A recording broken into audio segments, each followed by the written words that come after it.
உறவுகள் அனைவருக்கும் வணக்கம். சீதா அருணுக்கிட்ட எவ்வளவோ எடுத்து சொல்கிறாங்க, வேணாங்க, பாவங்க, அவங்களே கஷ்டப்படுற ஃபேமிலி, எதுக்குங்க 5 லட்சம்லாம் கேட்குறீங்க? நம்ம அத்தையோட மதிப்பு 5 லட்சம் தானா, விடுங்க அப்படிங்கிறாங்க. ஏய், வாயை மூடு, ஏன் இஷ்டம், நான் என்ன வேணாலும் கேட்பேன் அப்படிங்கிறாரு. 5 லட்சத்தை வச்சு நம்ம என்னங்க பண்ண போகிறோம்? அவங்க இந்த குடும்பமே வயிறெறியுங்க அப்படிங்கிறாங்க. வாயை மூடுடி அப்படின்னு சொல்லிட்டு ஓங்கி அரைஞ்சு விட்றாரு. இங்கிட்டு பார்த்தீங்கன்னா முத்து, மீனாவும் செல்வமும் எல்லா இடத்துலையும் போய் பணம் கேட்குறாங்க. நாளைக்கு தரோம் நாளைக்கு தரோம் அப்படிங்கிறாங்க. ஆனால் 5 லட்சம் உடனே தர முடியாது அப்படின்னு சொன்ன கையோட முத்து மீனாவும் என்ன பண்ணுறாங்க, யோசனை பண்ணுறாங்க. நம்ம 5 லட்சம்னு கேட்காம 50,000 50,000 கேட்போம், 10 பேர்கிட்ட கேட்போமே. ஆமாம்ல, சூப்பர் ஐடியா மீனா அப்படிங்கிறாங்க. செல்வம் அப்படியே பார்க்குறாரு. தங்கச்சிம்மா, நீங்களாம் எனக்கு கிடைக்க கொடுத்து வச்சுருக்கணுமா அப்படின்னு சொல்லிட்டு அழுகிறாரு. டே விடுறா அப்படிங்கிறாங்க. அதுக்கப்புறம் என்ன பண்ணுறாங்க, சத்யாக்கிட்ட ஃபோன் பண்ணி கேட்குறாங்க. ஏண்டா, நீ அந்த ஃபைனான்ஸ்லானே வேலை பார்க்குற, ஏதாவது காசு கிடைக்குமா அப்படின்னு சொல்ல. வாங்க மாமா கேட்டு பார்ப்போம் அப்படின்னு சொல்லிட்டு அங்கே போகிறாங்க. போய் கேட்டால், கண்டிப்பாப்பா, உனக்கு தராமல் வேறு யார் கொடுக்க போகிறேன்? 5 லட்சம்னா எனக்கு பெரிய காசே இல்லை, நீ எத்தனையோ வாட்டி சொல்லியிருக்க உங்கள் அக்கா மாமாவை பற்றி, கண்டிப்பாக நான் தர்றேன் அப்படின்னு சொல்லிட்டு ஒரே அமௌண்ட்டை கொடுக்குறாங்க. அப்படியே அவ்வளோ ஒரு சந்தோஷம் தாங்கலை. ரொம்ப தேங்க்ஸ் சார், ரொம்ப தேங்க்ஸ் சார் அப்படிங்கிறாங்க.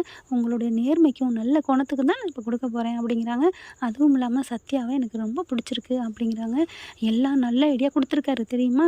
ஐயோ சார், இந்த ஐடியாலாம் என் மாமா கொடுத்தது தான் அப்படிங்கிறாங்க சத்யா. யார் கொடுத்தா என்னப்பா, உங்ககிட்ட தானே வந்திருக்கு அந்த இது, இப்போ எனக்கும் பெருமையாக இருக்குது, மனசு குற்ற உணர்வு இல்லை இல்லை அப்படிங்கிறாங்க. சரின்னு சொல்லிட்டு பணத்தையும் வாங்கிக்கிறாங்க. அதுக்கப்புறம் சீதாவுக்கு மீனா கால் பண்ணுறாங்க. என்னக்கா அப்படின்னு சொல்லி எடுக்கையில் பயத்தோடு எடுக்க அருண் அப்படியே முறைக்கிறான். இல்லடி, பணம் வாங்கியாச்சு, வக்கீலை பார்க்க வர சொல்லு, பணத்தை நாங்கள் தந்துடுறோம் அப்படிங்கிறாங்க. என்னக்கா, எங்கேக்கா ஏற்பாடு பண்ணீங்க, எப்படி கிடச்சிச்சு அப்படிங்கல. அதெல்லாம் ஃபைனான்ஸில் வாங்கிட்டோண்டி அப்படின்னு மீனா சொல்கிறாங்க. சரிக்கா, இப்போவே வந்துடுறோம் அப்படின்னு சொல்லிட்டு வைக்கிறாங்க. பார்த்தா அருண், என்னது பணம் கிடச்சிருச்சா, அச்சே, அதுங்களை எப்படியாவது ஓட்டலான்னு பார்த்தா இந்த மாதிரி ஆகிப்போச்சே, போச்சே போச்சே அப்படிங்கல. ஏங்க இப்படிலாம் பண்ணுறீங்க, உங்களுக்கு தேவை பணம் தானே, விடுங்க அப்படிங்கிறாங்க. ரொம்ப பேசாதடி அப்படின்னு சொல்லிட்டு திட்டி பிடித்தாங்க போகிறாரு. பொழுதுக்கும் திட்டுறாரு. அதுக்கப்புறம் நீ வர்றியா அப்படின்னு கூப்பிட, நான் வரல, உங்ககிட்ட நான் வர்றதுக்கு நான் பேசாமல் இங்கே இருந்துடலாம். சரி சரி இரு, ஒன்னையார் கூப்பிட்டா பெரிய அவன் கொடுக்க போகிறது 500 லட்சம் பாரு அப்படின்னு சொல்லிட்டு அங்கேருந்து கிளம்புறான். எல்லோரும் வக்கீல்கிட்ட வந்துடுறாங்க. வக்கீல்கிட்ட வந்த கையோட பேசுகிறாங்க. 1/2 மணி நேரம் பேச்சுவார்த்தை முன்னப்படி நடந்துட்டுருக்கு. முத்து மீனாவும் கொஞ்சம் லேட் ஆகுது. அருண் ரொம்ப கோவிக்கிறான். என்ன மேடம், என்னை காக்க வைக்கிறதுக்குன்னு வேணுக்குன்னே வெயிட் பண்ணுறானா, இழுத்தடிச்சு வரானா அப்படின்னு அருண் கத்துறாங்க. இல்லை தம்பி, அப்படிலாம் பேசாதீங்க, வரட்டும். என்னப்பா முத்து, என்னாச்சு? ஐயோ டிராஃபிக்குங்க, நாங்கள் வந்துடுறோங்க அப்படின்னு சொல்லிட்டு வேகமாக வர்றாங்க. அதுக்குள்ளே இங்கே பார்த்தீங்கன்னா பணத்தையும் கொடுக்க போகிறாங்க. நீங்கள் கேஸை வாபஸ் வாங்குங்க அப்படிங்கிறாங்க. ஏன், பணத்தை கொடுங்க, அதுக்கப்புறம் நான் வாங்க மாட்டேன்னா என்ன அப்படிங்களா? கேஸை வாபஸ் வாங்குங்க, பணத்தை நாங்கள் தர்றோம் அப்படின்னு கரெக்டாக அந்த அம்மாவுக்கு பேசிடுதுங்க. அது பார்த்தா சரியான விவரமான ஆள் தான் சொல்லணும் அந்த வக்கீலம்மா. அதுக்கப்புறம் கேஸையும் வாபஸ் வாங்கிடுறாரு அருண். பணத்தை எண்ணி கொடுக்க போகிறாங்க. நிறுத்துங்க அப்படின்னு சொல்லிட்டு குரல். யாரா அது, அவ அப்படின்னு திரும்பி பார்த்தா நம்ம சீதா பார்த்தோன்னா, என்னம்மா என்ன அப்படிங்கிற, பணத்தை கொடுக்காதீங்க அப்படின்னு சொல்ல. எதுக்கடி கொடுக்காதீங்கிற, பேசாமல் வாயை மூடுங்க அப்படின்னு சொல்லிட்டு டக்குன்னு என்ன பண்ணுறாங்க, பணத்தை பறித்து அப்படியே, மாமா இந்தாங்க வச்சுக்கோங்க, எங்கே வாங்கினீங்களோ அதை திருப்பி கொடுங்க அப்படிங்கிறாங்க. என்ன சீதா, என்னம்மா சொல்கிற, இந்த பணத்துக்கான வேலையே தேவையில்லை மாமா அப்படிங்கிறாங்க. என்னம்மா சொல்கிற? ஆமாம்மாம்மா, ஆமாம், இங்கே பாருங்கள் என்னோடய மொபைல் அப்படின்னு வாட்ஸ்அப்பை காமிக்கிறாங்க. யாரும்மா இது? என் மாமியார் அப்படிங்கிறாங்க. மாமியார் சீதாவுக்கு வாய்ஸ் நோட்ஸ் போட்டிருக்காங்கங்க. இந்த மாதிரி எனக்கு ரொம்ப உடம்புக்கு முடியாமல் போகுதுமா, அருண் பையனும் ஒரு மாதிரியாகவே இருக்கான், எனக்கு தாங்கவே முடியல, அவன் பேச்சையும் கேட்க மாட்டேங்கிறான், உன்னை குடும்பப்படுத்திகிட்டே இருக்கேன், எனக்கு நோய் வந்து அரைச்சிக்கிட்டே இருக்குது, நான் இந்த உலகத்தை விட்டே போயிடுவது உறுதி, ஆனாலும் இருந்து நொந்துக்கிட்டு இருக்கிறத விட ஒரேடியாக போயிடலான்னு முடிவு பண்ணிட்டேம்மா. ஆனால் அருணுக்கிட்ட சொன்னேன், ஆனால் அவன் என்ன பண்ணிட்டான் தெரியுமா, இருக்கிற வரைக்கும் இருங்கம்மா, ஏமா இப்படிலாம் பேசுறீங்கன்னு சொல்லிட்டு கொஞ்சம் கோபமாகவும் சொல்லிட்டான். எனக்கு அதுக்கு மேலே இருக்கவே பிடிக்கலம்மா, என்ன ஆனாலும் சரி, உனக்கு பிடிச்சா என் பிள்ளையோட வாழு, நீ என் பிள்ளைய மட்டும் கைவிட்டுறாத. ஆனால் அவன் ரொம்ப கொடுமைப்படுத்தினானா யாருமே வாழணும்னு அவசியம் இல்லைம்மா, இதை நான் உனக்கு கடைசியாக சொல்லிவிட்டு நான் ஏதோ ஒரு வண்டியில் நான் விழுந்துடுறேம்மா, நீ எதுவும் நினைக்காத, நான் தன்னால் தான் நான் தவறான முடிவு நான் தான் எடுத்துக்க போகிறேன் அப்படின்னு சொல்லிட்டு பேசி நோட்ஸ் போடுறாங்க. போட்டு முடிக்க டமால்னு ஒரு சவுண்டு, அப்படியே அதோட நின்றுச்சுங்க. அப்போ தான் இந்த டயத்தை பார்க்குறாங்க. இவங்க ஆக்சிடென்ட் ஆன டயமும் அதுவும் ஒன்றா இருக்குது. வக்கீல் பார்க்குறாங்க. அப்படியே என்னது அப்படின்னு சொல்லிட்டு மீனா வக்கீல், முத்து வக்கீல் என்ன பண்ணுறாங்க, என்னம்மா கரெக்டான நேரத்துக்கு கொண்டு வந்திருக்க அப்படிங்கிற அருணை பார்க்குறாங்க. என்ன அருண் சார், உங்கள் அம்மா நிறைய வாட்டி சொல்லியிருப்பாங்க போல இருக்கே அப்படிங்கிற அருண் தலையை தொங்க போடுறாரு.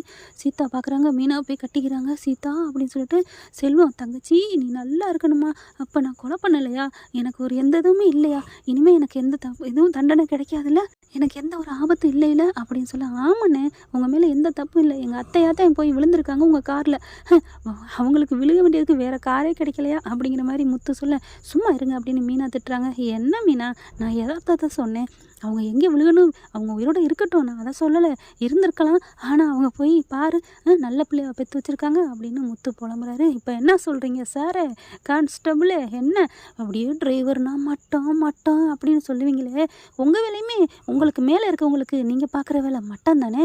எத்தனை பேர் ஐஜி, ஜிஏ, டிஏஜி, கமிஷனரு 80 பேர் இருக்காங்க, அவங்களுக்கு நீங்கள் ஒரு துச்சமாக தானே இருப்பீங்க.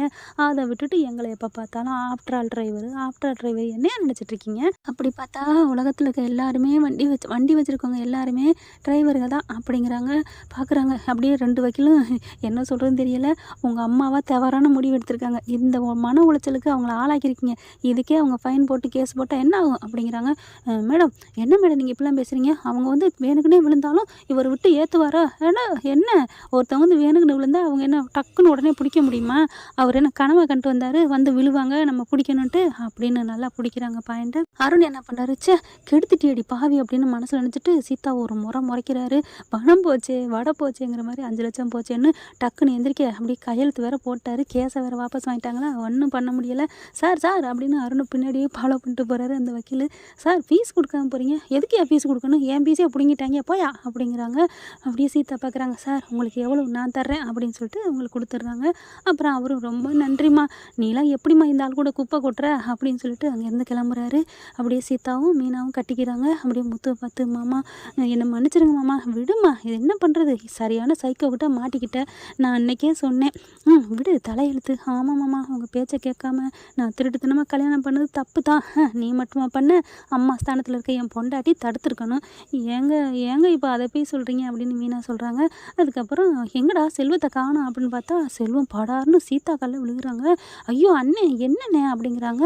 அப்படியே அவங்க பொண்டாட்டியும் காலில் விழுகிறாங்க. நீ எங்களுக்கு வாழ்க்கை கொடுத்த தெய்வமா, 5 லட்ச ரூபா நாங்கள் எப்படி கட்ட முடியும், நீங்கள் கொண்டு வந்து கொடுக்கலைன்னா, அதுவும் இல்லாமல் பணம் போயிட்டு போகுது எப்படியா அடைச்சிரும், ஆனால் என் மனசு இப்போ ரிலீஸ் ஆகிடுச்சு தெரியுமா, எவ்வளோ வேதனையாக இருந்துச்சு, ஒரு உயிரை நம்ம போக்கிட்டோமேன்னு.